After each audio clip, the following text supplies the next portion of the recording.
Okay, wonderful. Welcome. So we are gathering today to talk about interdisciplinary collaborations as an approach to our practices, both as artists and also as arts administrators. I'm sure some of you have heard me go on and on about the idea that our arts administrative work is practice.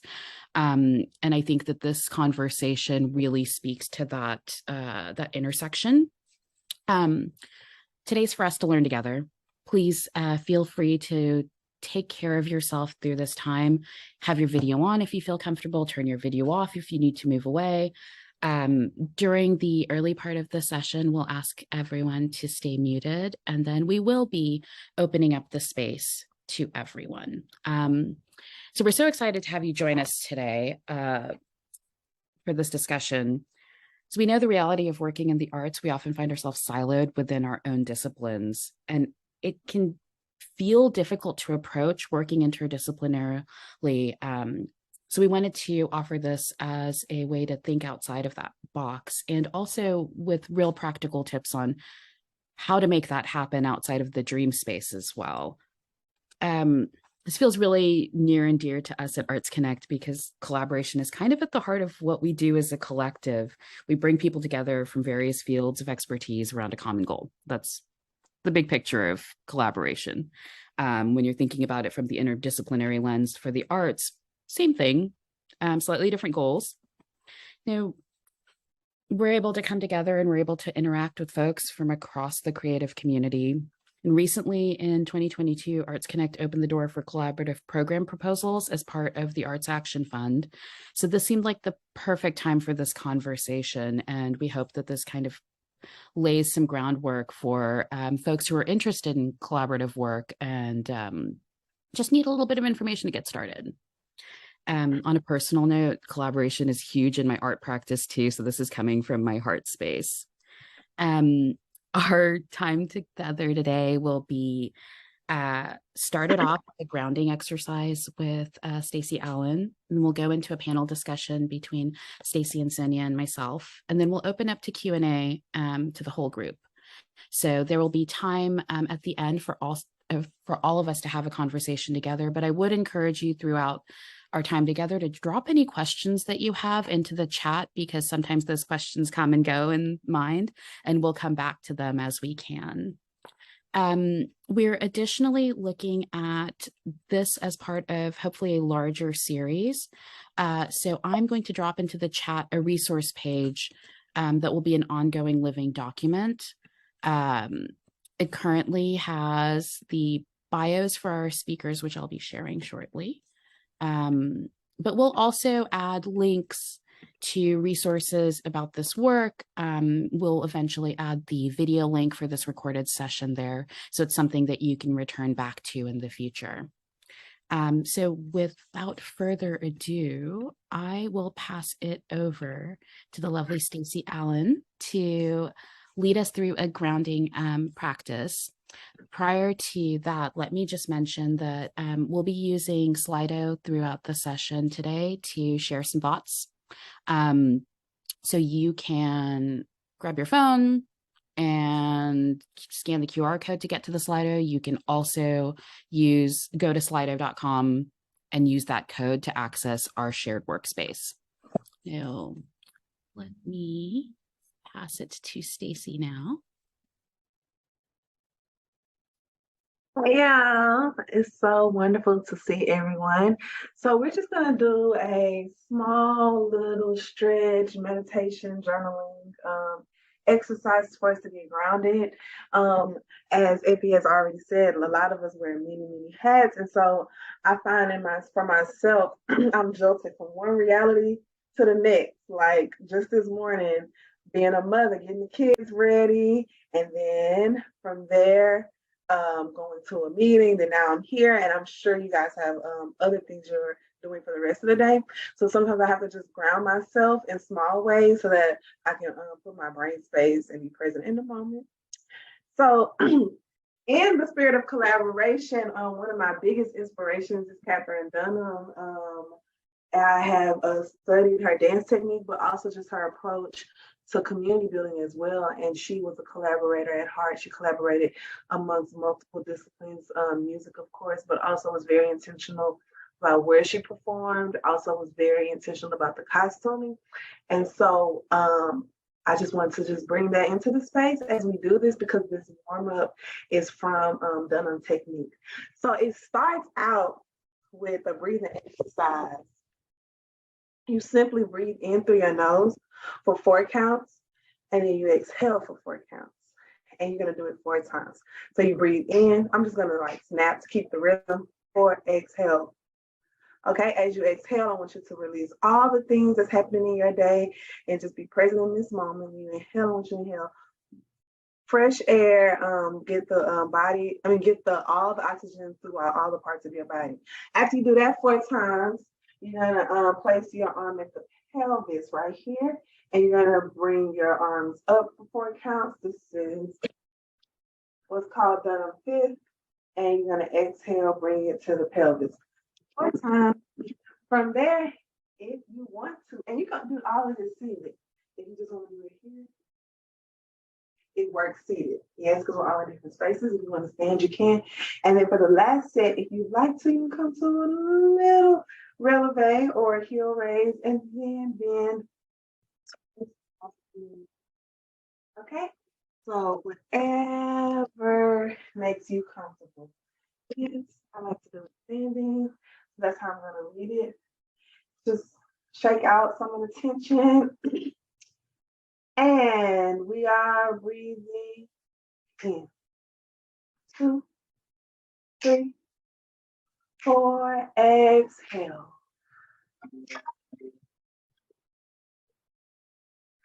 Breathing in. Exhale. Breathing in. Exhale. Breathing in. Exhale. Use the arms, breathing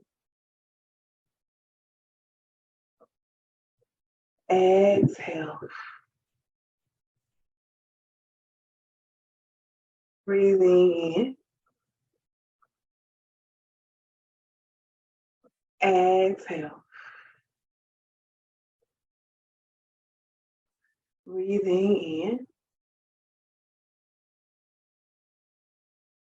Exhale. One more time. Breathing in. Exhale. If you are seated, you can repeat that section again. If you are standing, you can add the releve. Breathing in. Exhale. Breathing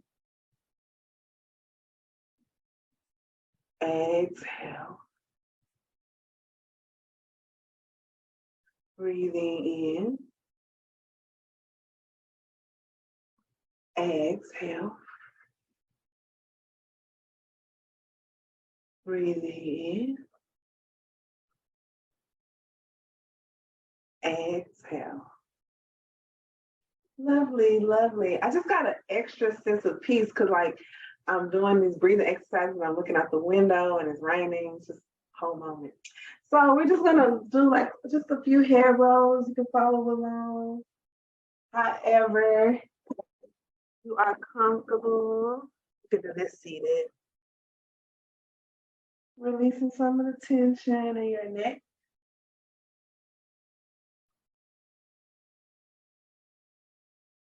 And other way.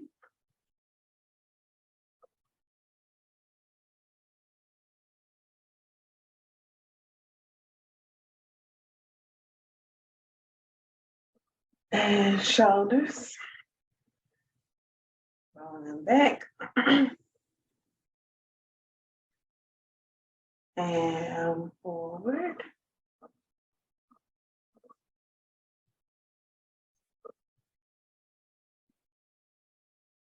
So I just try to keep this shoulder. We carry a lot of tension in our shoulders. And other side. And one more inhale. And exhale. Hug yourself. Beautiful, beautiful. So we're gonna do a little journaling. I think we still got a couple of more minutes. And I want you can use the Slido that Effie put up. I think it's in the chat as well. Or you can use paper and pencil. I just want you to take a few minutes. How many minutes we got? A couple of more, maybe 2, 3. We got about 4 minutes left. Okay, so yeah, let's take 2, 3 minutes to just imagine. This is the journal prompt. I want you to imagine what you would like to see in your community and who do you need in order to make that happen. So I want you to imagine what you would like to see in your community. That's your definition of community. And who do you need in order for that to happen? What would you like to see and who do you need for that to happen? And I just kind of want you to just meditate and think about that as we start talking about collaboration. So just take a couple of minutes to imagine that. You can write it on the Slido, write it on a piece of paper, type it in your phone, whatever works for you.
Let's take about 1 more minute.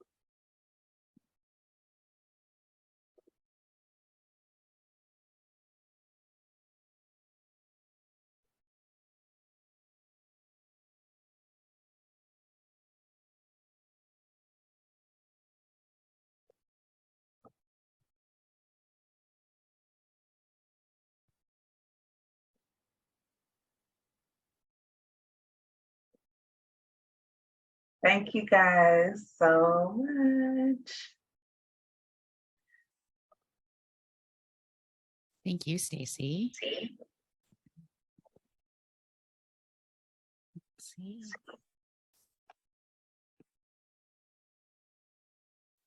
Just a sec here. Okay.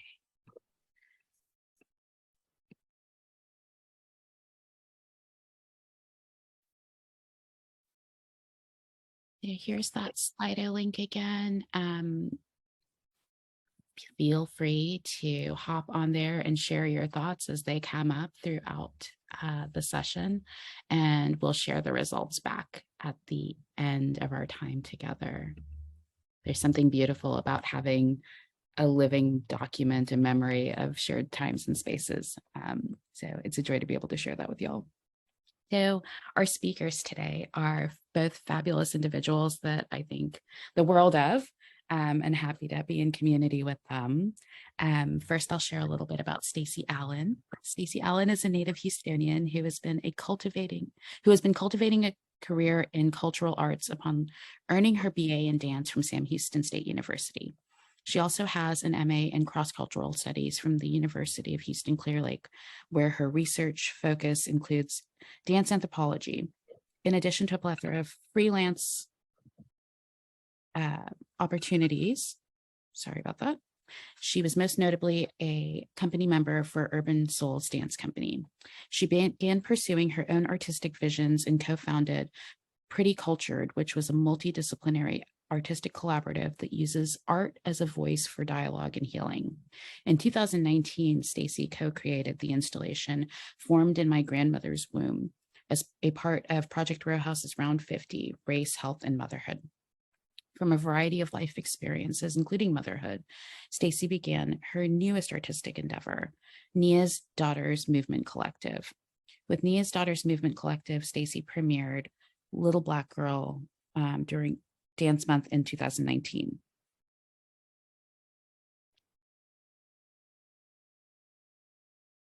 Which is now one of the company's signature pieces. During the summer of 2021, in collaboration with Saida Carter of Era Vintage, Stacy Allen was the recipient of the space-taking residency through Fresh Arts. Together, they created A Single Thread Weaves a Future, which is an exploration of time and sustainability, drawing inspiration from accomplished and stylish Black women who revolutionized the Houston community and serve as a prototype for imagining a glorious Black future. Stacy also directed and choreographed the Fairy Tale Project, which is a historical fiction dance theater production surrounding the lives of Jim and Winnie Schenkel, founders of the Texas Freedom Colony, Schenkelville. Pulling from Afrofuturistic time travel and time concepts, modern-day teens met their ancestors and learned valuable lessons to bring to their futures. After a successful Houston premiere at Discovery Green, this production is set to tour Texas and perform at South by Southwest Education Conference in March of 2023. Stacy is also a current Diverse Works Project Freeway Fellow, where her project aims to uncover more untold stories through movement. Stacy's artistic perspective is to create works that are culturally competent and incorporate social justice and activism. In particular, she's attracted to work that speaks for marginalized people, giving voices to the voiceless. Also, it is of great importance for her work to create works that embrace non-traditional theater goers and art enthusiasts. Stacy is passionate about sharing her knowledge and passion of the historical, cultural, and physical aspects of the arts with anyone willing to learn and helping people maintain an optimum state of health and wellness. Stacy gives presentations on her ongoing research, Dancing Beyond Aesthetics, that aids educators incorporating social justice and multicultural education into their pedagogy and building community, sustainable art and pedagogical practices that speaks to the art of building community with collaboration. She has also presented at conferences such as the National Dance Educators Organization, Texas Dance Educators Organization, the Fresh Arts Partners Fresh Arts Summit, IA Symposium, and the Ethics Studies of Network of Texas Conference. Stacy is the Director of Artistic Programming at Harris County Cultural Arts Council. And now I will share a little bit about our speaker, Sonia Brzeziauskas. Sonia, did I pronounce your last name correctly? Yeah, that was very close. It's a je, Brzeziauskas. Brzeziauskas, thank you. Sonia Brzeziauskas, mezzo-soprano. Born and raised in Germany, Sonia Brzeziauskas was trained on both sides of the Atlantic Ocean. Besides her expansive stage career in musical theater, opera, and operetta, Sonia is a well-established concert singer and recitalist, focusing on German art song and contemporary music. Sonia has sung and lectured at institutions such as Vanderbilt, LSU, Rice University, the University of Houston, the Philosophical Society of Houston, Grinnell College, Cal Arts, as well as numerous health institutions. Board positions include the Houston Chamber Choir, the German Center of Houston, and she recently completed her term as president of the Philosophical Society at Rice University. Sonia currently serves as board president for Ars Lyrica Houston. Sonia also teaches interdisciplinary collaboration classes for CSSSA at Cal Arts, and she serves as director of the Theater Forum at Round Top.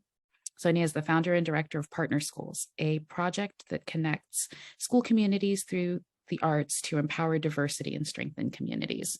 I'm so happy to invite both of you into this space. So we'll start our time together by asking you to share a little bit about your work in interdisciplinary collaborations thus far. So I will start with Stacy here. Hey, so I think it happened very organically. I would have ideas and I would meet different people in the arts world, and from there we would create projects together. And so the first very strong collaboration was with two other dance artists, Felicia Woodard and Lindsay Gary, and we were part of Pretty Culture. And so the three of us were dance artists at the time, and then we also collaborated with a visual artist, Cecily Baxter. I think her last name is Baxter now. And we created Formed in Her Grandmother's Womb.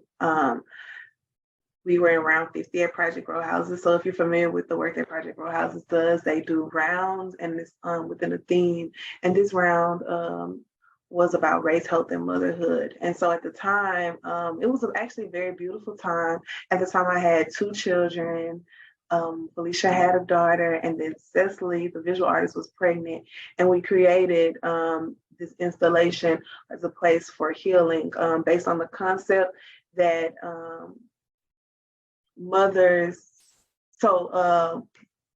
women are born with all of their reproductive eggs. And so like if you have a daughter, then all their reproductive eggs were formed in you. And so it just kind of speaks to like biologically, like the importance of maternal and ancestral practices in our community. And one of the things I want to talk about is like how a collaboration initiates. For A Single Thread Was the Future, it really started off with me being a fan. So Saida Carter is a wonderful, wonderful designer, stylist, art director, all the things, poet. And so she would sell these repurposed vintage clothes on Instagram. And I just want to buy all of them. Okay. And at the time, it was like during the pandemic, she was doing like these weekly sales. Like I think it was like Friday morning sales. And I would be like, girl, you can't buy them clothes. You pregnant. You don't even know what size you're going to be after. But she would just like make more and more clothes. I mean, she would repurpose the clothes. And so actually that collaboration started off from just me being a fan, just forming a organic, natural relationship. And so a couple of times she came over to my home and like would just bring like bags and bags of clothes. And my friends and I, actually Felicia and Lindsay at the time, would be at the house and we would just shop. And so from there, we were able to get to know each other, which I think is very important, that you want to build relationships with people that you are interested in collaborating with, because in the process of creating a project, as all of us on this call knows, it can get a little, it's long nights, early mornings, deadlines. So you want to make sure that you are aligning yourself with people that you feel comfortable with. And so I honestly, I wouldn't say it was a cold reach out, right? Because I had been a customer at this point for a while, but I just reached out and sent her an email and I was just like, hey girl, so this is all the work that I've done. I know the work, I see the work that you're doing. And I just sent her like videos of performances that we did. So I guess it was kind of like a cold reach out, kind of, because I had only just been purchasing. And I sent her just basically a ton of work samples. And I was like, hey, I want us to do something together. I feel like there's a lot of synergy here, a lot of things that we both, ideas that we both are really into, Afrofuturism being one, ancestral practices being another. Yours is in fashion, mine is in dance. So she was like, cool. Time went on and the Fresh Arts application became available and we applied from there. So I don't want to say that there's one way to start a collaboration. It could be someone that you just get to know. I try to spend a lot of time with people, and I know that as artists and arts administrators, we all wear many hats. So that is not always the best possible. It's not always realistic. But I think it's good to try to spend time with people, just kind of see where they are, what their practice is about, what your practice is about, just be in conversation. I think that it is very, very important to cultivate conversations, whether they're virtual or in person, but just get to know people authentically. So then from that collaboration, I moved into the Fairy Tale Project. So the Fairy Tale Project premiered at Discovery Green in 2022. But honestly, I started working on it in 2018, and I had to keep putting a pause on it because I had two babies in between. So like we would start working on it, then I would have a baby, then we would start working on it again. So it just took a while to get it off the ground. The reason why I always bring that into the space is because I want us to honor and recognize life as part of your art practice, right? And so I think that we can get into these habits of like we're in this capitalistic like grind, push, push, push. You got to meet the you got to meet the grant deadlines. You have to, but you don't want to stay in this cycle. You do want to give yourself space to expand and to live life because it brings so much into the process. And when you are able to collaborate with people, you can lead with empathy because you have lived life. So that's why I always make sure I call into the space that the Fairy Tale Project took over 4 years because I had to keep pausing because I had children in between. And so from there, I just met people along the way. Of course, dancers, we all created the choreography together. It started off with concepts. I had a Google document with characters that I wanted to see. So I envisioned like these characters that I wanted to see, and I didn't quite have a storyline, or I could see these dances. Like the first vision I had was this dance that they travel across the Mississippi River, but because I knew that in real life, like Jim Shanko had to cross the Mississippi River to find his wife in East Texas, but I didn't have quite like all these storylines, and so that's where the collaboration came into play because I was able to talk to my set designer. Her name is Ariel Bounds. She also, in us talking about the set, helped me develop the storyline. We also worked with Sister Mama Sonia. She is a theater artist, a poet, a community activist in the Third Ward area, and she served as the Granny Griot. We developed this story in rehearsal. So we were like, what is that phrase? Building the airplane while it's in the air. It's something like that. That's what we were doing because I really wanted to create a collaborative space for everyone to feel like they're valued, that their ideas were valued. And also because I wanted to conjure memory and create something that was shared history for African Americans. So that's why it was very important that I didn't just speak from my own experience or my own family history, that we were able to call in other people's life experiences so that it could be a relatable production for everyone. So we've collaborated with lots of people, set designers, storytellers, poets. You'll see in one of the pictures is Rue Robb. He played Jim Shankle. Not only did he play the role of Jim Shankle, he helped with music. He helped connect. So it was very much everything I do is a community project. And even to the small things, when I'm bringing my babies into rehearsal, somebody might be holding one. We're all bringing each other things that we need, whether it's food or water. So everything is a community project that we work on with Needs Artists because that's our mission. And then upcoming, we have Aesthetic Inheritances, which is going to be in collaboration with Danielle Mason. And she is a wonderful multidisciplinary artist. She works in the mediums of photography, movement, and Black material culture.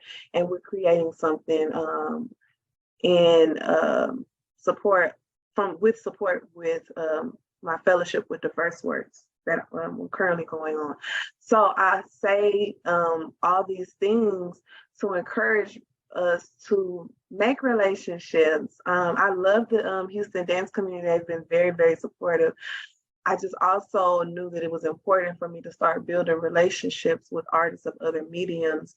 And because we all have stories to tell, we all have similarities, even if our medium is a little bit different. Thank you, Stacy. I want to lift up the comment you made about authentic relationships being the base, the starting point for really good collaboration. I think that's so important, even thinking about it like from the organizational scale. While large organizations might be doing amazing work out there, the work is actually happening between individuals, not these nameless entities, these big masses. Thank you for sharing that. Absolutely. And so sometimes I intentionally embody like an informal approach. Like I can do like the whole academic thing, but I intentionally embody informal approach for that, because if I'm meeting someone for a first time, I may talk to them about for 55 minutes just about life and their families and those types of things, and then we get down to what we call the business of it in the last 5 minutes, because it makes it so much easier once you kind of understand people's perspectives and point of views and entry points into life. So thank you for that, Anthony, for lifting that up. Yeah, I will pass it over to Sonia now to share a little bit about her approach and her work in collaborations. Thank you, Epi, and thank you, Stacy. I'm so glad to get to know you. That's so great. I love the one of the last comments you made about that we have so many things in common, even if you use different mediums. One of our mottos at partner schools is that we have a lot more in common than we have differences. So I'm a strong believer in that. So I am big fan of interdisciplinary work in arts education, because I strongly believe that it helps students and all of us connect to the very core of our humanity.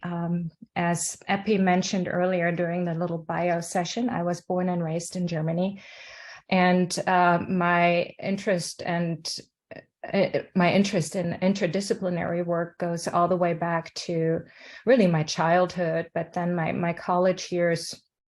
I studied musical theater in the Folkwang University in Essen, and it was the first ever government-sponsored musical theater curriculum. There were a handful of government-sponsored music and arts conservatories, I should say. And this was the first ever musical theater curriculum in one of those conservatories. Now you can only imagine that one of the most prestigious German conservatories would take pride in not just copying and pasting what musical theater means in the United States, even though it is an American art form. So they put it upon us to kind of recreate or create this particular curriculum and research what it means to us, what music theater and musical theater means to us. And it went all the way back to, of course, the origins of opera, operetta, and then the music theater that kind of was created in its core by Bertolt Brecht and Kurt Weill with the Three Penny Opera, but then very heavily interrupted by the Second World War, when a lot of the creative artists emigrated to the United States, and that beautiful art form developed here on this side of the ocean. So we were very interested in the specific ingredients that led to this dance, theater, music, and how they interact with each other. The other thing I should mention about that particular arts conservatory is that it was one of those multidisciplinary arts conservatories where everybody had a major, but everybody also had a minor in a different art form. So a dancer might have had a minor in music, and it had to be something different, or some actor might have had a minor in visual art, and so on. You can imagine what that means. So fast forward through many loops in my life, I am now leading interdisciplinary workshops at CISA. That's how we pronounce this. It's the California State Summer School of the Arts at CalArts in the City of Angels, the fine city of Los Angeles. And what that means is I get students from up to 7 different departments. So I might have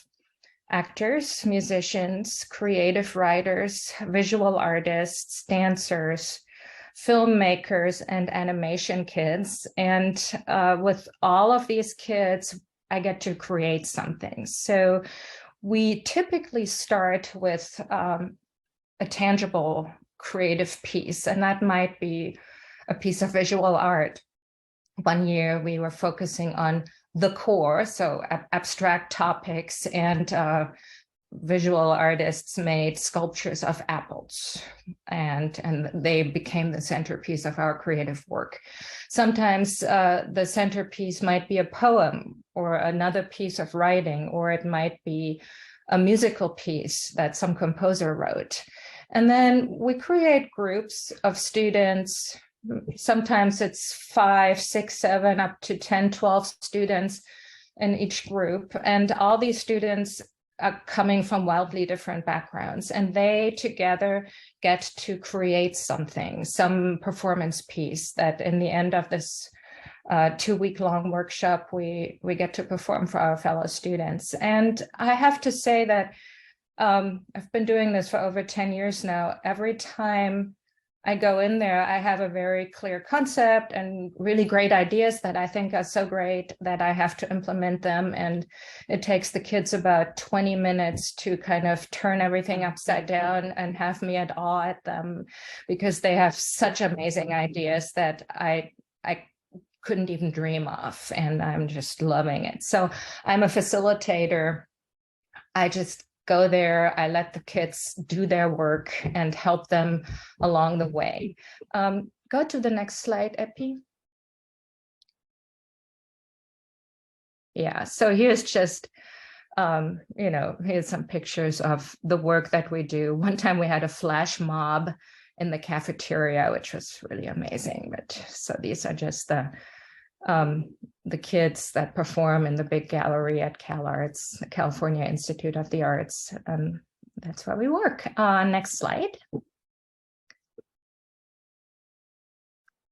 So why do we do interdisciplinary work? Why is that important? It is, of course, important because it expands our horizons. It allows us to see new things that when we just work in our own little niche and in our own little box, we wouldn't be able to experience. So if I'm a musician and I work with a visual artist, I might learn brand new things that I've never thought of, and I might smell new things that I've never smelled.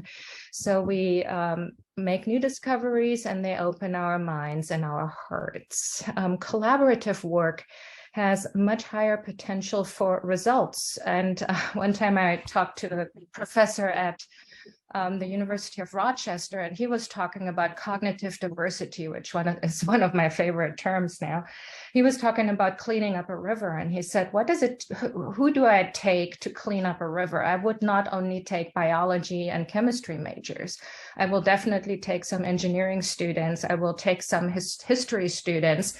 I will take some English students and some artists. And if they all work together collaboratively, there's a much bigger chance that we clean up that river than if I just let kids from one discipline work on this. So this is, of course, all true for all aspects of life. No matter what we do, if we collaborate, we will get greater results. So now go to the next slide, Epi. So why do we like to collaborate in the arts, or why are the arts just so very special? The arts, of course, connect us to our primal selves, and they reflect a primal and early form of communication. So I could go on about this, and some of you have heard me go on about this for hours, and this is clearly not the time for that. But just to give you an example, I'm as I said, I'm a singer. And I'm very interested in the power of pitch, right? So when I speak and when you all speak, we just speak here. We don't literally use our full range of the frequencies that we have available to us. Babies use them because babies don't have language. So in order to communicate that they are hungry, they can't say I'm hungry. What do? They scream, and they use the full range of their voice. So I'm always so interested why the full range of our voice and the usage of the full range of our voice connects us to our such primal emotions. And the reason is that if you go back 2 million years ago to the early humans that didn't have language, of course, that's how they communicated.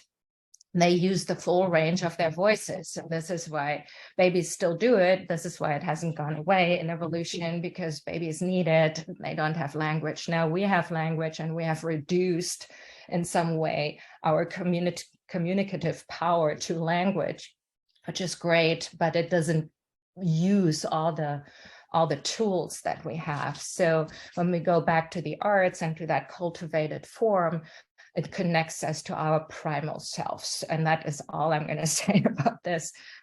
Private message me if you like to have more of a conversation about that. And the arts, of course, stimulate communication, and they spark relations. We all know that any piece of art that causes some kind of reaction, even if it's a negative reaction, even if it's controversy, is a good piece of art, because it did exactly that. It stimulated communication, thought, and it sparks relations. It sparks interaction between people.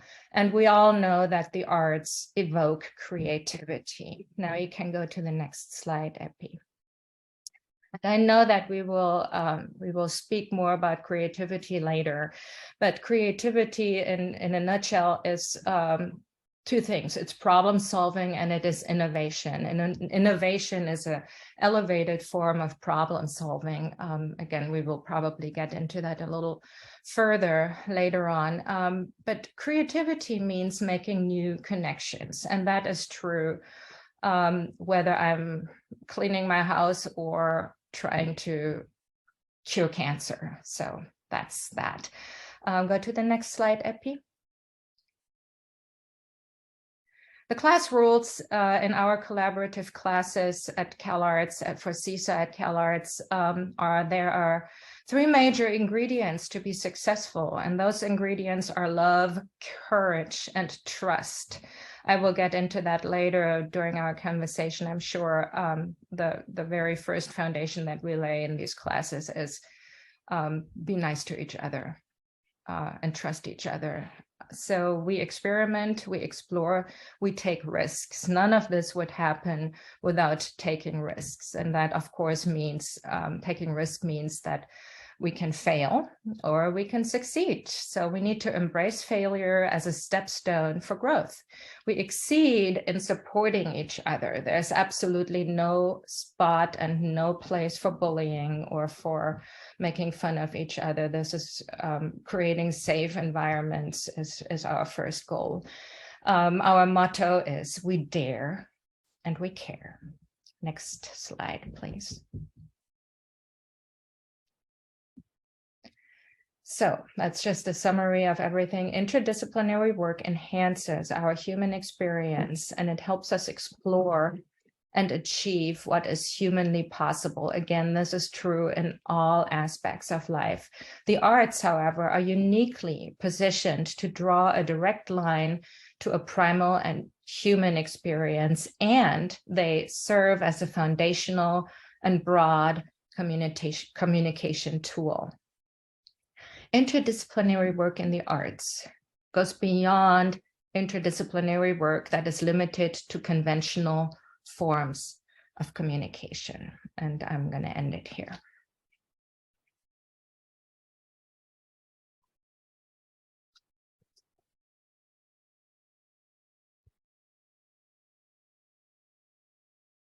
Thank you so much for sharing that.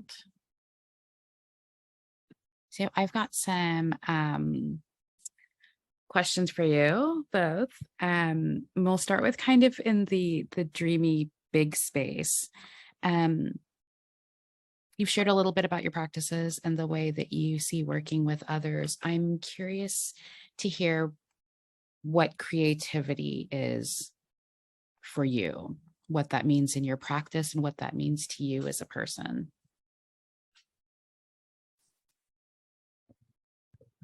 So, I've been thinking a lot about imagination equity a lot.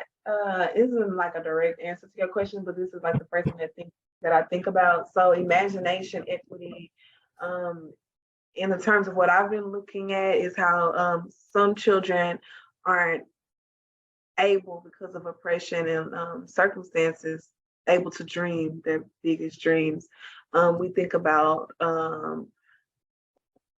representation and how, like, you can imagine, sometimes people can only imagine what they have been exposed to, and then there's a gap in that in terms of representation. So when I think about creativity, I think about that is like what can spark something in a person, any age actually, in a person, to think of liberation, to think of a better life, to think of ways that they can make change. And so I think that creativity is that seed that starts that mindset to be able to imagine better possibilities and imagine liberation, imagine freedom.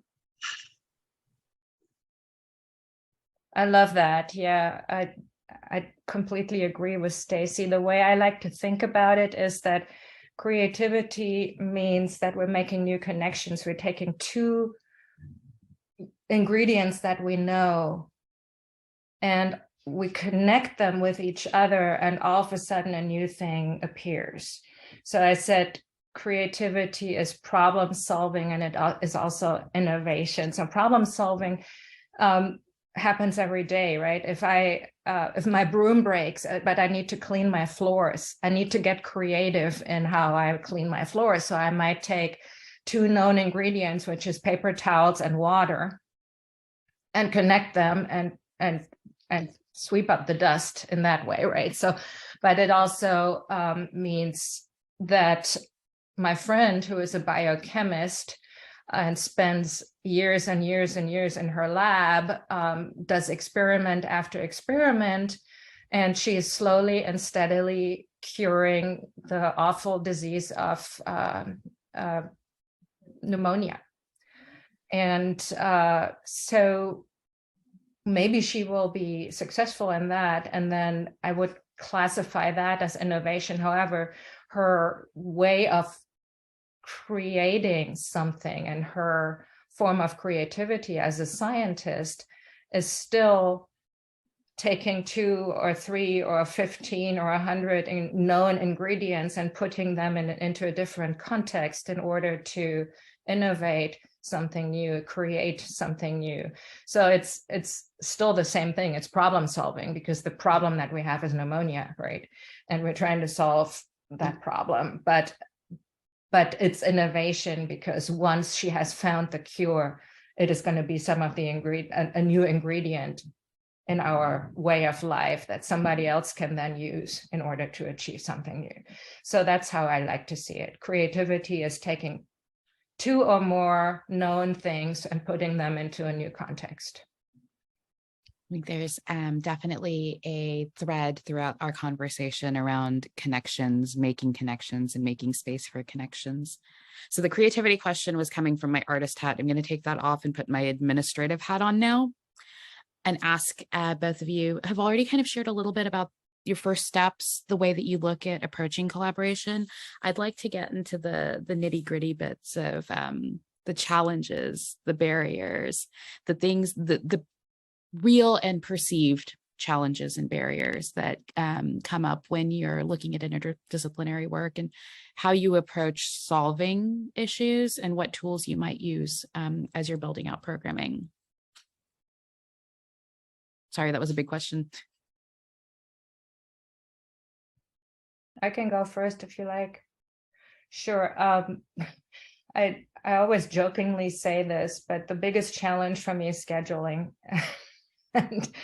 and that is just, again, an administrative problem, because at least at the work that I do for CISA means that I have to deal with up to seven, not always seven, but up to seven different department heads who all have their agenda for their students, and I have to negotiate and get all the students into the same room. But I mean, that's a small problem. Really, the biggest challenge inside the classroom is to create the safe space and to avoid bullying. We will not get anywhere unless we take major risks, and we will not innovate, we will not be creative, we will not be successful unless we allow ourselves to fail.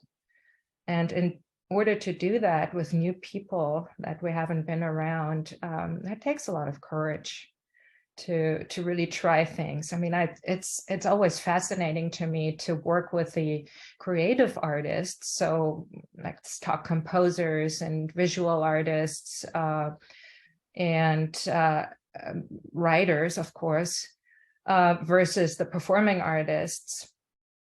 The performing artists are performers. They are often very self-confident, very extroverted, and they're used to just stepping up there and performing and being in front of people. The creative artists are often the writers who put all of their thoughts and all of their love into a page or into a sculpture, or into a painting, into a piece of music.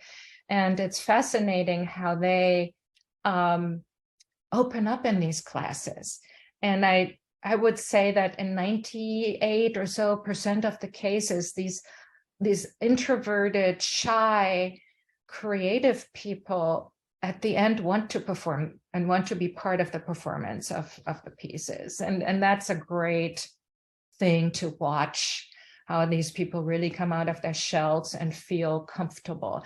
However, you know, you always have some people in there that are just a little too confident, or a little too, I don't know, coming from certain backgrounds, that are not as willing to learn to work in a group and work as part of a group as other people are. And that is probably the biggest challenge, identifying this and then talking through it. Sometimes I wish I had a degree in psychology in order to help through it. I'm not kidding. It's not uncommon that I'm going to have to involve the counselor that we have on staff in working through some issues. But again, you know, I like to not only ask for the best students and the nicest students, even though I always kind of do that. You know, it's nice to work to guide some students and some groups to a point where they can address these issues and learn and elevate their collaborative work, and yeah, come out as better humans and better collaborators. So that would be my biggest challenge.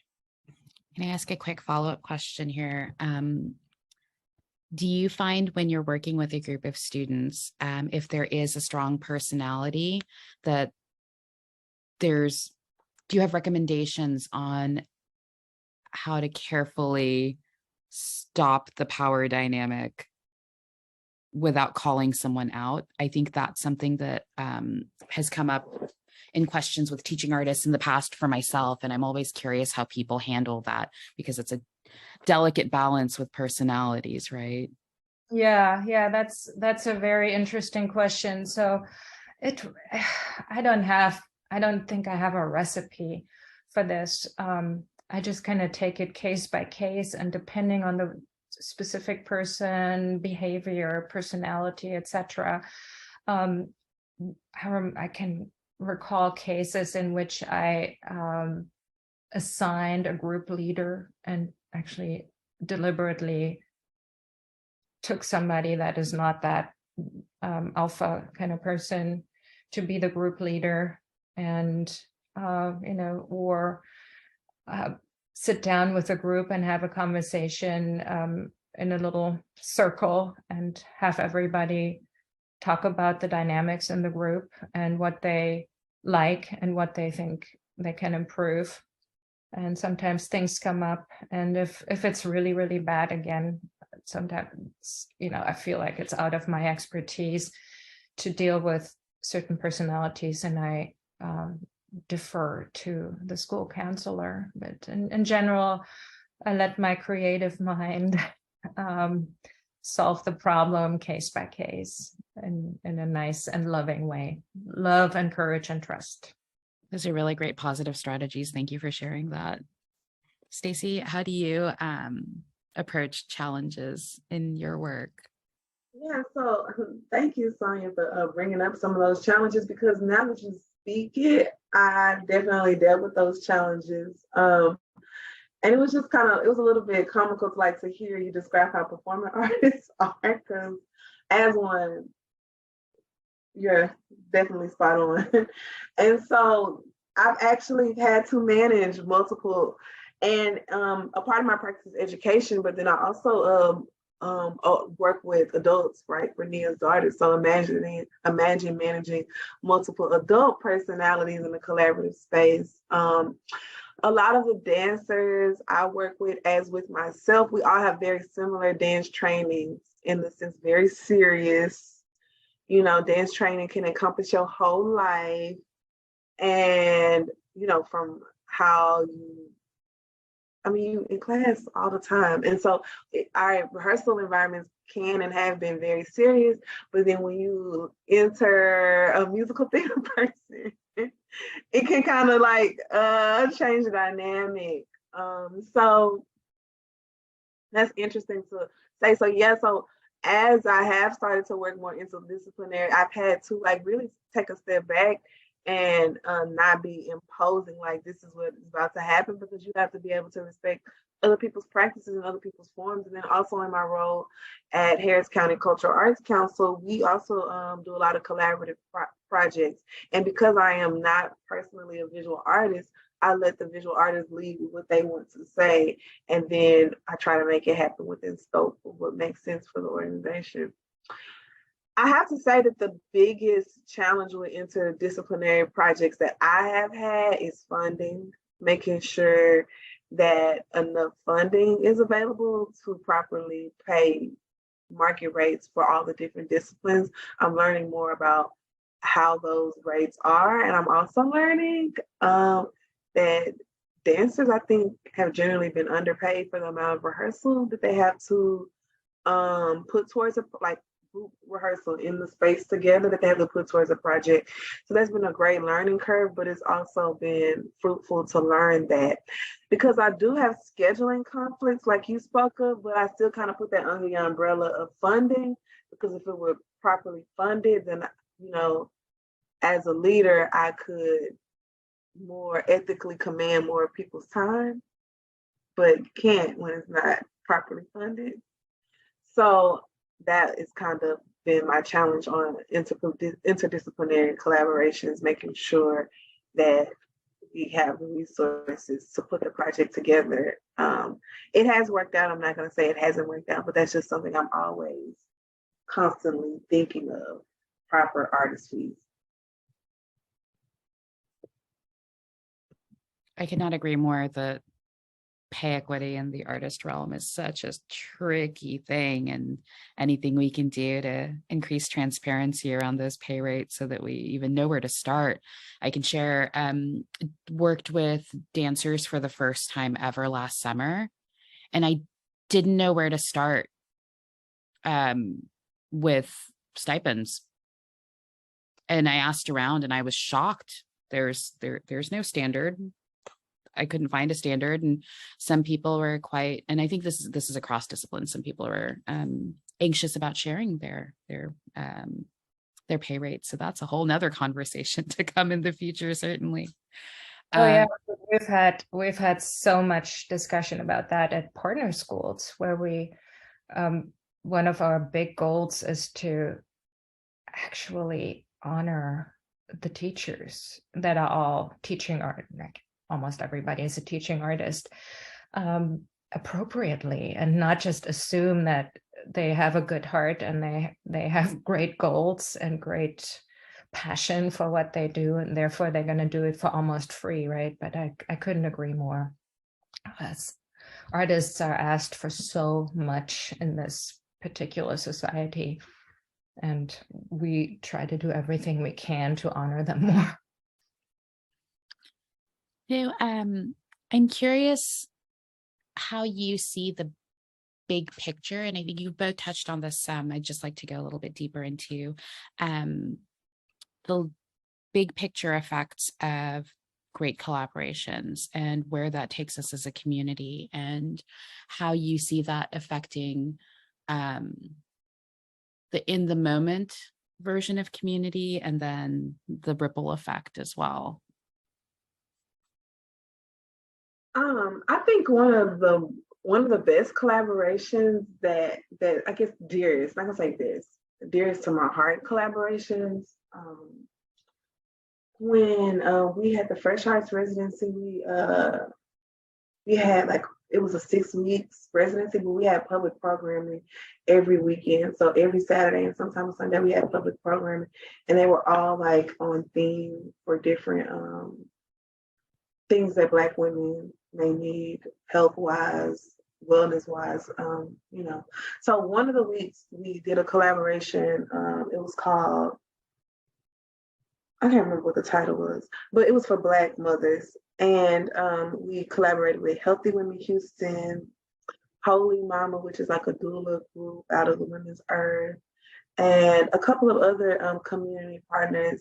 And we did have a dance artist. Oh, she's also in Arts Connect, Lorraine Holmes. She also performed, I think, Hearts in Motion, yeah. So she also performed as part of that weekend. But that collaboration was very important to me because it was big picture, because not only I will be able to offer resources and have conversations with different people in the birth community, people also were able to engage with the artwork. So now we have a crossing of populations. You have the art crowd who come to all the stuff in the arts district. They were there. Then you had the birth community. Then you have people with children who may not get to get out the house so much. You have all these different crosses of audiences all convening together. And so when I think of big picture, I think about creating new audiences. I think about people being, the wholeness of who they are being spoken to through the programming and the collaborations you do. And so I think of that as like a model for the big picture, because now in this one space, this one container, you have all these people from different walks of life engaging with one another, who very likely may have never, you know, crossed paths. Because if you're a birth worker, you are very busy. You're always attending to someone if they are in labor or something like that. Artists, we have our own lifestyle that we live, and then sometimes that parent community doesn't necessarily intersect as well as it should. So I think of that as big picture. Yeah, that's very well put. Thank you, Stacy. I agree. We when we facilitate art collaborations, we just set examples. We connect people from different disciplines and set examples. And our belief, my belief is always that, as I mentioned earlier, together we can achieve a lot more than we can on our own, right? And whether that is within the framework of the different art disciplines or within the bigger framework of life, cleaning up a river and other things.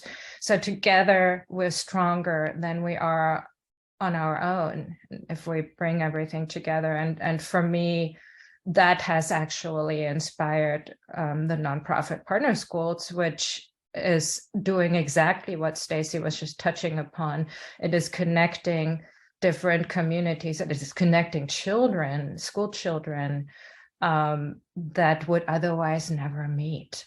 And all of a sudden they are doing something together, and it's grassroots, but it is setting an example for how our world should be. And it's getting easier and easier and easier with all the technology that we have available to us. So it's great. It's great that I get to collaborate with a person that lives in a totally different neighborhood that otherwise I might not ever come across, and we can discover all the things we have in common and all the passions we have that match up and bring everything to a new level. So that's how I see the future. I see the future in connecting different communities, as Stacy mentioned, and having these grassroots effort set as an example to bring our communities together and achieve higher goals.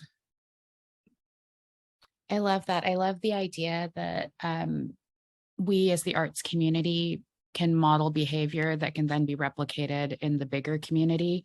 And then that, I think, perfectly ties back to, Stacy, you were talking earlier about imagination equity. How do you know what's out there unless you see it happen? And it just really kind of places us in this space of radial connection with the community that can, so much further than we could probably actually understand. The work that we're doing really touches people years down the line.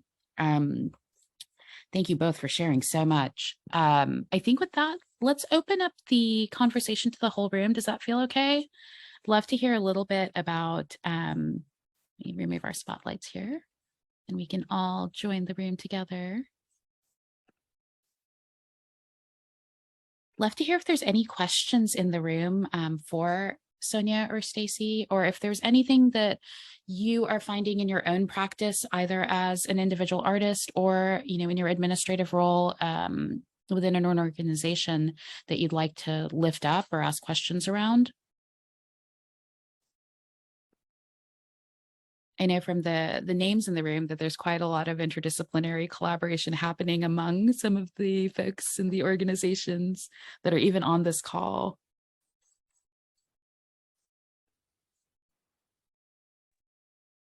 I have a question, if I may. Thank you so much for sharing so many beautiful ideas and your practice and how you go about it. There were just so many quotes that I wanted to grab onto and just keep on sharing. So thank you. Very, very, very inspirational. It's more of a technical question that is sort of a legacy of what we're living today, but I was just curious. You have both been working, doing this work for many, many years. And I was just, as Sonia, as you were kind of sharing your experience with the students, I was really wondering, have you seen a shift after the pandemic on how students engage in creativity and the arts? And I know we're kind of in this limbo of that may not be going away, but I'm just so curious about what's happening on the ground that I just don't get to see. I have a sense of at home with my own kids of what may be happening, but I just want to hear if there have been any changes or any new techniques that you're using or things that you're thinking about and in engaging them in different ways. Yes, so absolutely. Lots of silver lining. On the positive side, the technology, the whole Zoom and video conference technology, and all the innovation that we have kind of padded this new reality with has definitely led to amazing creative outbursts and good trust on the screen too. I mean, I've been teaching California kids throughout the pandemic on the screen, and we have had amazing creative results. And then again, with partner schools, we've had these virtual songwriting workshops that engaged them on so many levels. One thing that I did notice was that they're extremely good about processing their trauma and their emotions collaboratively.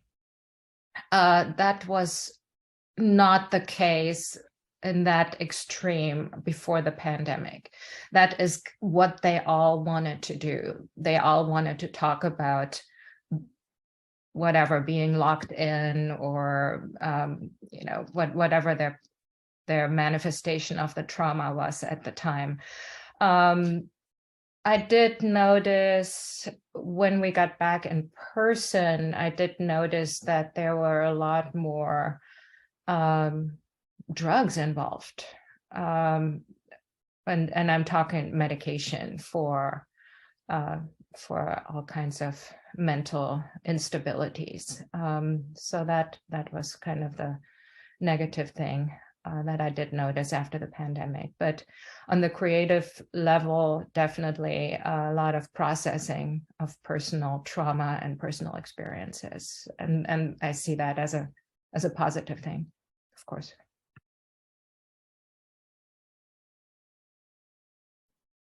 Post-pandemic, I saw in students an addiction to technology, but also a desire to connect. And so just trying to think of innovative ways to make both those things, happen at the same time. So that could look like anything doing TikTok challenges to allowing them to use their phones to look up.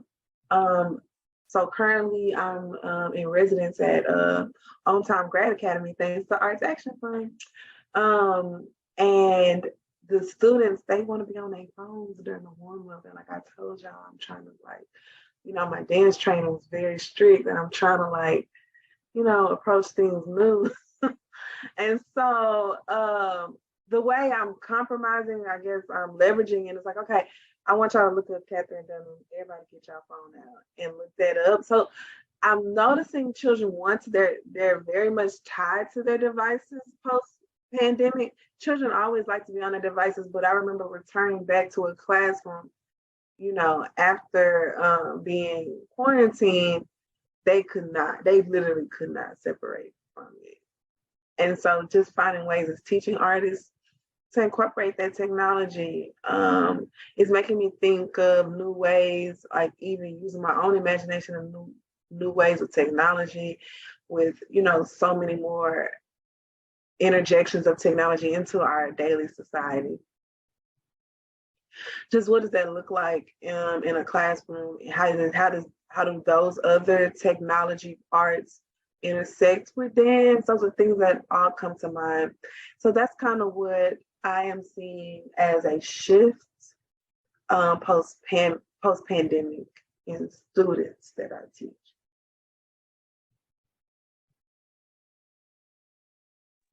Great question. Thank you, Deborah. I have a question. Going back to the challenges place, Stacy, you had mentioned that finding funding for interdisciplinary collaborations can be tricky. I wonder, you both have a long history of working in this fashion. I wonder if you could share a little bit about how you frame the value of interdisciplinary collaborations when you're, let's say, putting together like a project proposal for a new funder or for a course series. Because I think we're always looking for we internally understand the value, but how do we project that value outside of our community? That's an excellent question. I actually don't even have an answer because I don't know that I've ever tried to frame the value. So I just wrote that down to maybe think through that language to help with proposals, because I kind of approached it as like, well, obviously I use it if you don't need it. But maybe that's not obvious. So, now I'm thinking about maybe I do need to speak more to that as a thing. And yeah, so actually thank you for putting that in my mind. Yeah, I in my role as a teacher at CISA at CalArts, I'm actually the happy recipient of the, should I say, advanced and progressive minds that Californians have, and the state of California pays me to do this, so I don't have to seek for any funding, which is very lucky, and I do count my blessings on this. However, getting ready for this particular panel made me think about what it takes and what the value is, and that's really what I tried to do in my little slide to say why is interdisciplinary work important, and then why are the arts specifically positioned to reflect the value of this work, and then what does it mean for us as a society and also individuals to connect to the core of our humanity. So I think that kind of makes the entire argument. And you can go either way. You can start with the value of interdisciplinary work from all aspects of life and how the arts go deeper, or you can actually take the arts as a reflection of the bigger aspects of life and how it brings us further as a society. So yeah, you can write that in any grant proposal, I think. I really appreciated you sharing the who do you bring to clean up a river thought, because that in itself, the minute you said that, I thought that's going in some grant application one day. It really is. It is. It's the term cognitive diversity that really stuck with me, that this professor at the University of Rochester was talking about. And I thought it was so timely when everybody's always talking about diversity, but mostly speaking about a very small aspect of diversity, and then expanding it into cognitive diversity. That just kind of blew my mind and opened my mind in a big way. I would like to ask a question to everybody. I don't know if I can ask a question, but I will say, in the scheme of things, right, interdisciplinary collaborations amongst other artists is fun and easy. I know it's challenges, right? Does anybody have any best practices or stories they could share briefly of interdisciplinary collaborations without, like, away from the arts community, right? So I'm thinking of health, public health in particular, government officials, and possibly social workers. Social workers is still kind of like easy because it's like liberal arts, they understand. Particularly in public health and government, the government sector, does anyone have any wisdom they would like to share about those collaborations? Because I do think, yeah, that we may speak somewhat of a different language amongst the arts, but we do understand one another and we do know how to get it done because we do have the same framework of creativity. But sometimes when I have had experiences of speaking to people in other sectors, and I just want to learn ways that I can navigate those relationships without having to feel like I'm gonna have to push through something. You know, I don't expect everything to be a walk in the park, but maybe there are some best practices out there. I don't mind speaking to this some. I just completed the Art and Health certificate at U of H. And so a lot of that was exploring how to connect within the healthcare system in Texas. And so especially Houston, like we have one of the largest medical centers in the world. And Harris County Health has a whole lot of different resources and ways that they manage public health and funding.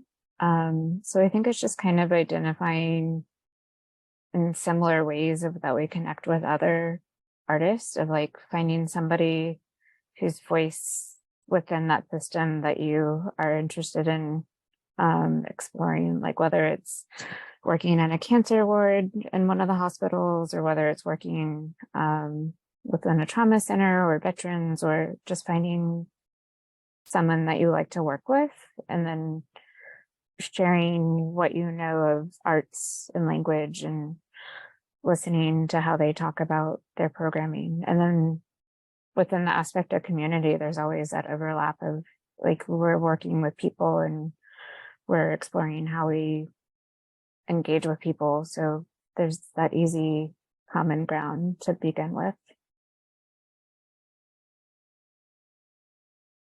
Yes, thank you. I might also add, and just in some of the work that I've had with collaborating with people whose first discipline is not the arts, like numbers, research, hard, facts that are backed up in multiple places. That's kind of like the world that non-artists live in.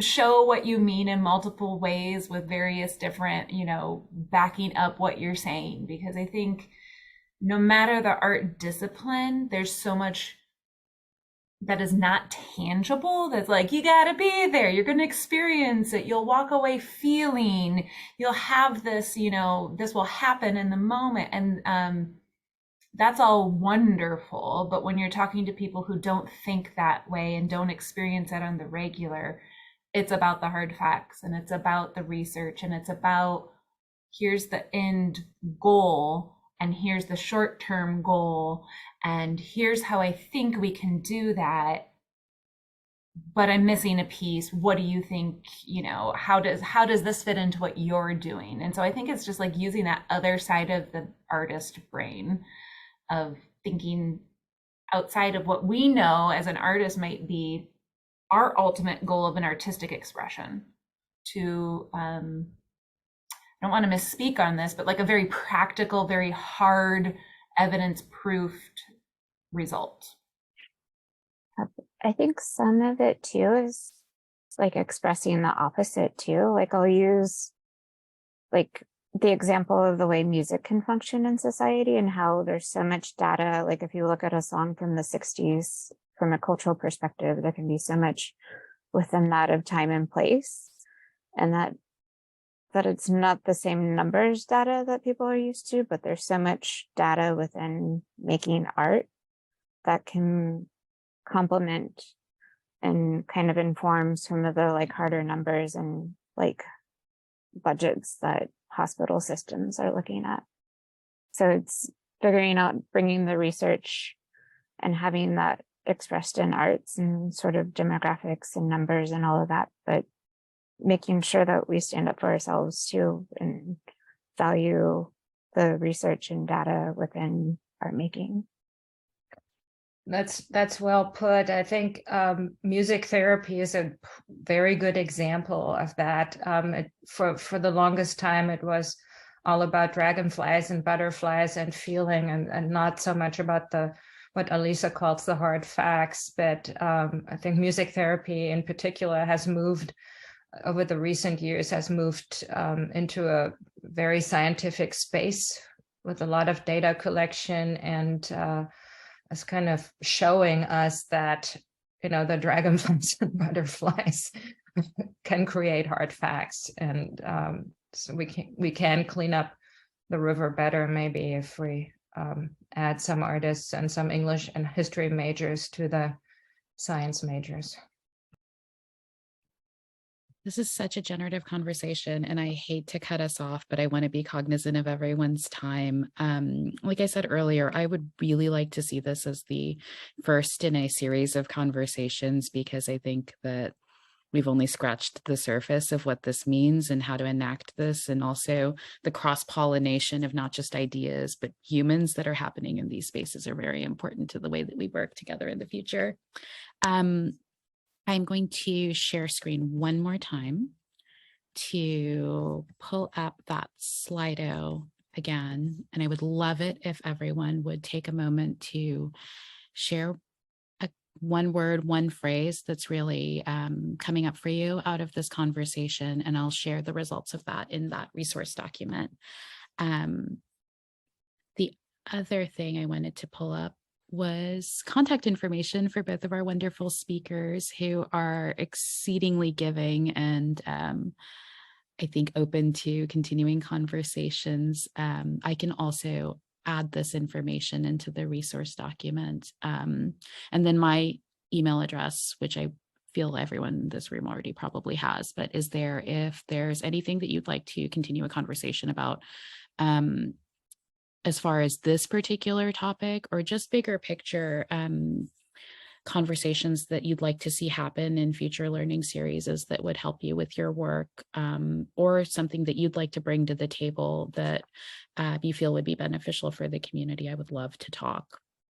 Thank you so much, all of you, for taking time out of your morning to share with us. big thanks to Stacy and Sonia. Really appreciate your perspectives and your willingness to share openly about the way that you work. And I will follow up with some links and things in the coming days, and hope to see all of you in person sometime very soon. Thank you so much. Thank you all. Thank you. Thank you. Bye. Bye. Email us.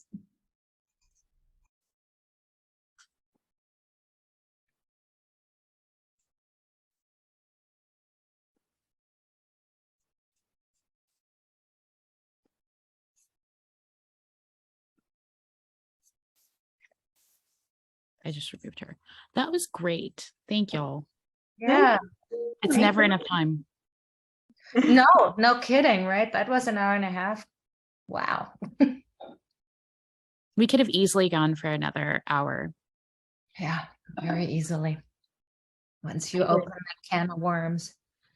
I really would like to revisit this. And if y'all are open to it, I would love to revisit with this particular dynamic because I think it works very well. Yeah, I would love to. Yeah.